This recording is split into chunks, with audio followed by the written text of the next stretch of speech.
All right, it's been a long time, but this is a live recording of an interview with the Y Combinator founder, which is Marc Klingen from Langfuse. Marc, how are you doing today?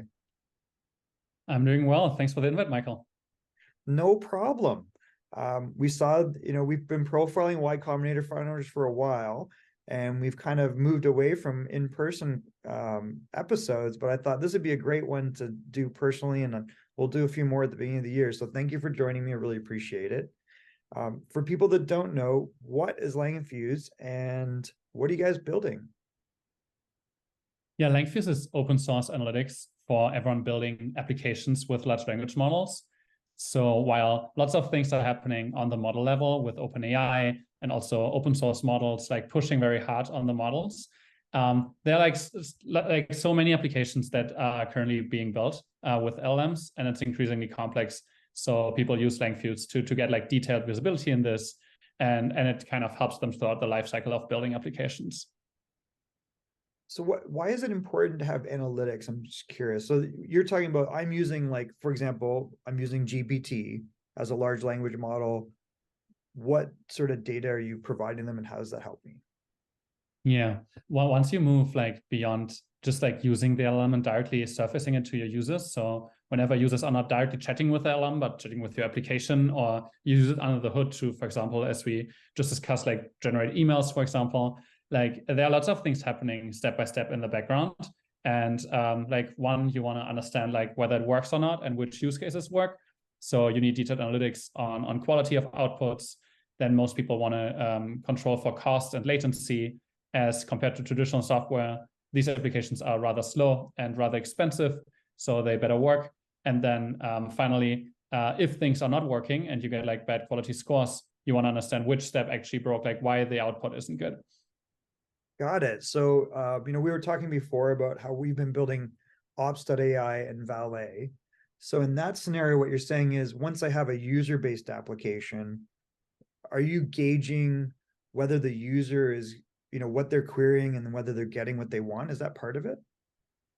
Yeah, basically you can, on an end user level, like log all of these interactions with your application, and then use different kind of quality scores to understand whether the outputs were good. Like in these scenarios, probably just having like a human in the loop feedback of, do the users in the end like what they are shown and accept the recommendations, is a good first way to actually identify whether the outputs are good. And then many people then move away to, for example, also use model-based evaluation, where you just ask GPT-4 whether the text is good, whether it's kind of friendly, whether it dresses, or whether it's customized. Like on all sorts of different scales, you want to usually score these outputs, whether they are good. That's super interesting. Okay, so like, for example, we're training Valet on, if someone asks for this data, this is what it means to the API, and then is the user happy with the output?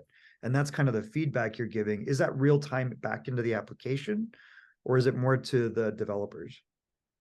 Yeah, first is to the developers throughout the lifecycle of having like a local POC, and then maybe having it in some sort of testing with internal users and then rolling it out. So you want like the full transparency while you make rapid changes to the application to see how your changes affect all of these metrics, because some of them might improve it as expected and some of them might break something. And then you can close the loop by, for example, exporting this data for model fine-tuning, well, once you move beyond just using a big model and trying to prove that it actually works at all. Wow, super interesting. Okay, and then who's been using this, and like, what are the results so far? Yeah, initially, we realized that this is like a big new problem while being in YC and building lots of applications with large language models ourselves. And then naturally, we realized that there are lots of teams within YC that have the same problem, and that this is kind of something we all shared and discussed how to solve it. So we got started, showed it to some people, and our first users were within YC. And as they were excited, we launched it on Product Hunt in July, August. which got us like our first big cohort of users. And we did Hacker News as well. And until now, we have like a mix of users, still these kind of YCs type companies, which are building something new, which wasn't possible before because of LLMs, but also like tinkerers on the weekend. And I'm more excited about like the individual contributors now signing up from big enterprises, which like the fact that they can actually self-host Langfuse as it's open source. Very interesting. Okay, so did you go into YC with a different product or a business? Yeah, we pivoted in the beginning of YC and built like various different applications, moving very quickly from prototype to prototype, and always realizing how these prototypes are super shiny and exciting, and our users like them in a demo. But once we get to sell them, actually, like the user questions are different, so the intent, the context that they provide is different, and we were lacking lots of visibility on this, and that we were looking at logs, but logs with this not much text is actually quite difficult to comprehend and make useful. For people that don't know, explain what larks are. If you just like in like an application, you can decide to log out some text to a console or to a log. But then it's kind of like in chronological order, like all of the logs of the whole application. I mean, you can filter them, but in the end, it's just like chronological. And but what you need in these applications, as they are like multi-step things happening at the same time, it's lots of text. Like you want like a dedicated UI that helps you actually understand and browse them in a better way.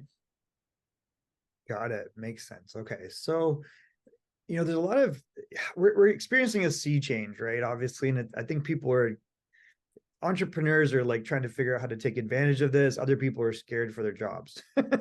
But we saw this in many times over and over with new technology.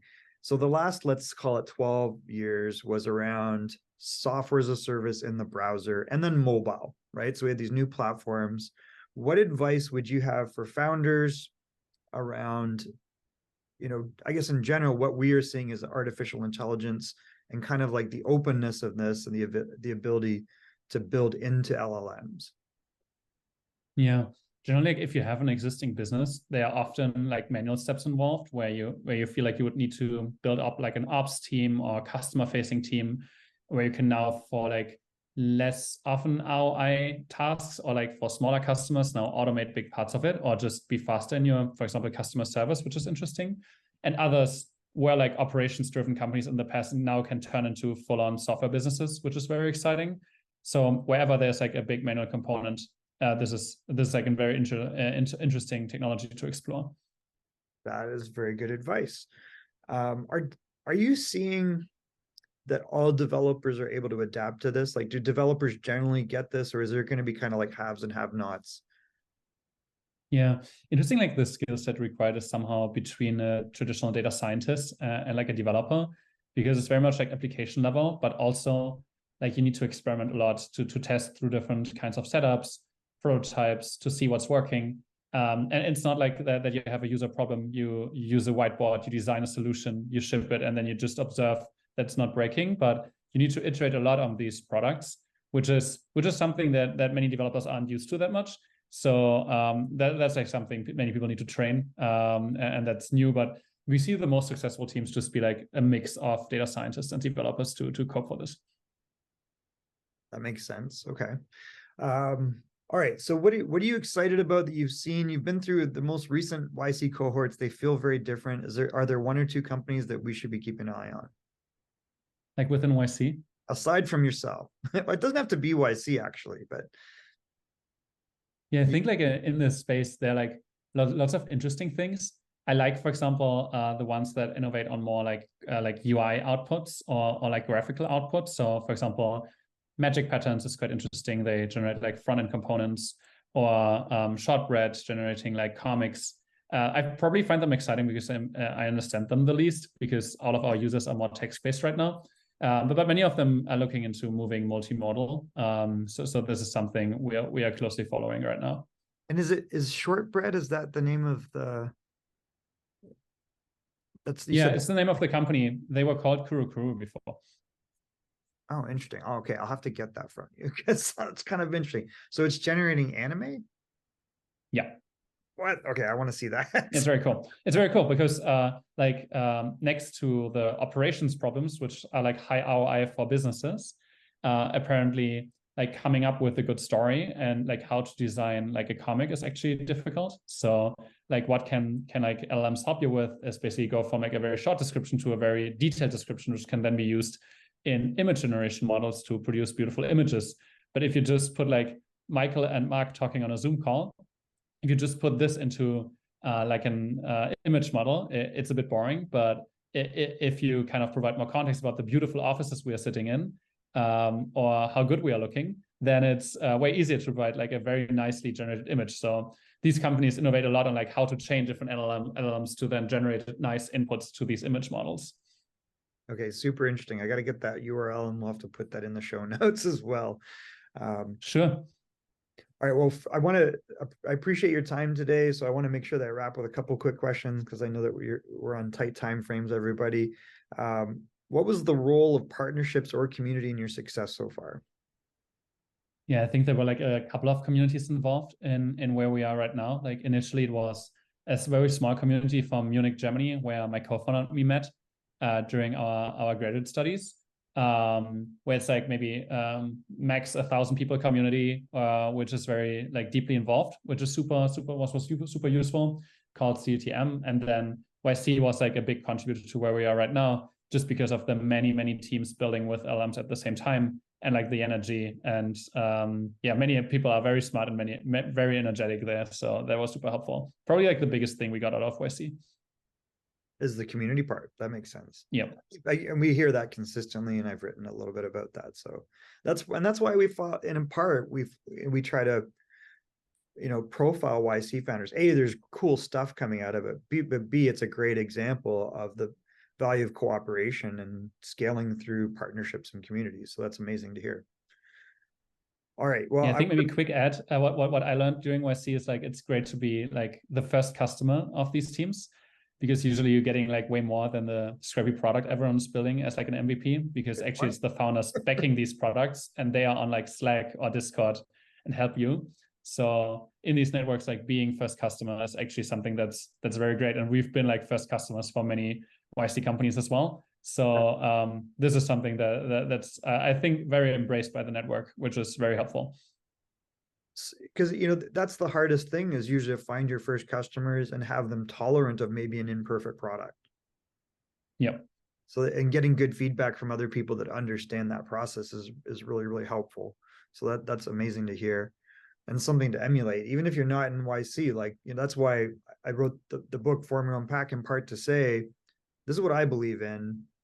Come join me, which is, rapidly prototype, talk to real customers and investors, and understand that to make it better, we need community feedback. So that's amazing example of, how it's helped you guys in a couple of ways, as a customer and as getting feedback. So yeah, if you could offer others, I mean, first of all, congratulations. You guys have raised $4 million in your recent round. I think you had Lightspeed Ventures in addition to Y Combinator as an investor.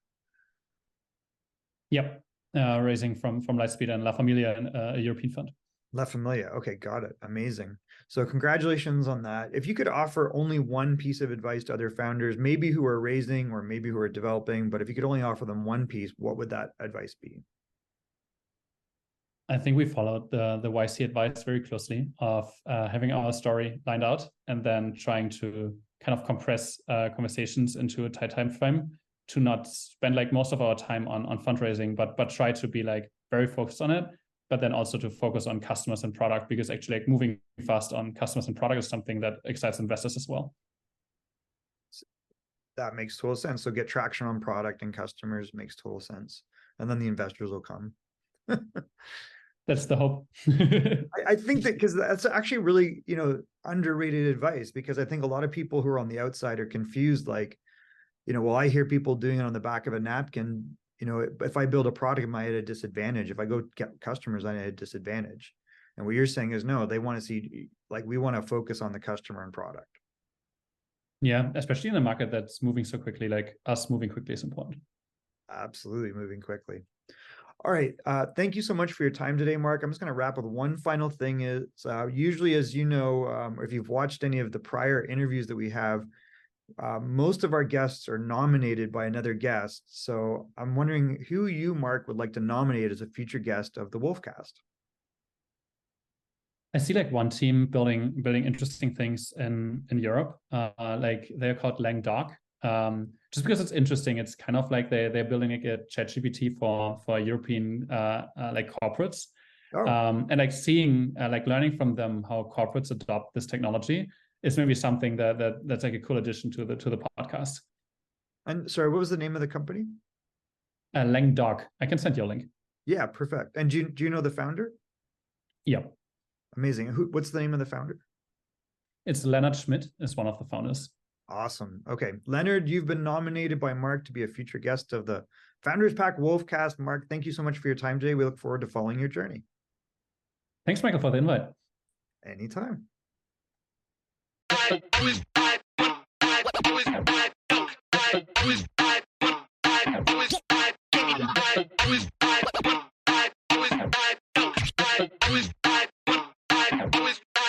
One.